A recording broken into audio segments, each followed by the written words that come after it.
এই যে কোটা বিরোধী আন্দোলনের পর এত কিছু হওয়ার পরে যে নতুন একটা সরকার আসলো, যে সে কোটা তো কোটার জায়গায় রয়ে গেছে। ইভেন কি মন্ত্রী পরিষদেও কোটা চলতেছে এখন, যেমন চোর বাটপার কোটা, সমঝোতা কোটা, তারপর চাঁদাবাজ কোটা, ঋণ খেলাপি কোটা, সবই আছে। নতুন একটা জিনিস যোগ হয়েছে, সেটা হচ্ছে উপদেষ্টা কোটা। এই যে শুধুমাত্র খলিল যিনি আর কি পররাষ্ট্রমন্ত্রী হয়েছেন, ওনারে শুধুমাত্র মন্ত্রী বানানো হইলো। বাদ বাকি যে উপদেষ্টারা আছে ওনারা তো কম কষ্ট করে নাই বিএনপির ক্ষমতায় আনার জন্য, তাই না? তো ওনাদেরকে কেন দেওয়া হইল না? তো এটা নিয়ে স্বাভাবিকভাবেই তাদের মধ্যে মনে একটা ক্ষোভ জন্মাবে, এবং জন্মাইছেও। এই যে রেজনা যিনি আনছে তিনি তো বলেই দিছে যে আমরা ওই ধরনের যারা নারী বিদ্বেষী তাদেরকে ক্ষমতায় আনতে চাই নাই, যাদেরকে আমরা আনতে দেই নাই, এটাই আমাদের সাফল্য। ঠিক আছে, ক্ষমতায় আসতে দেই নাই।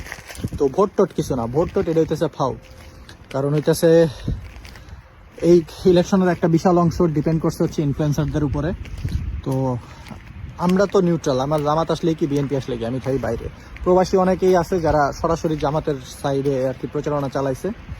তো আপনি খালি কোয়ালিটিগুলো দেখতে পারবেন, যেমন বিএনপির যে ইনফ্লুয়েন্সার, ওডিরে আমরা এখানে আন্ডারওয়ার্ড দিতে রাখবো না, সোজা হিসাব, খাঁটি বাংলা কথা।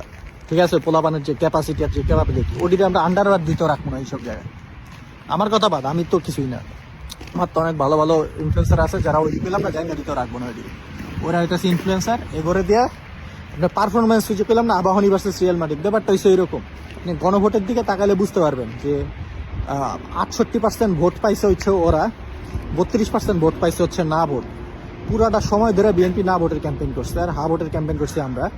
তো ডিফারেন্সটা আপনারা বুঝতে পারবেন ওই জায়গাতেই, ঠিক আছে, যে কি হয়েছে। তো আর এনারা যে বারবার নারী বিদ্বেষী বলে, নারী বিদ্বেষী বলতে আপনারা কি বুঝান? আমেরিকা জীবনে কোনোদিন নারী প্রেসিডেন্ট হয় নাই, তার বলে করে নারী বিদ্বেষী?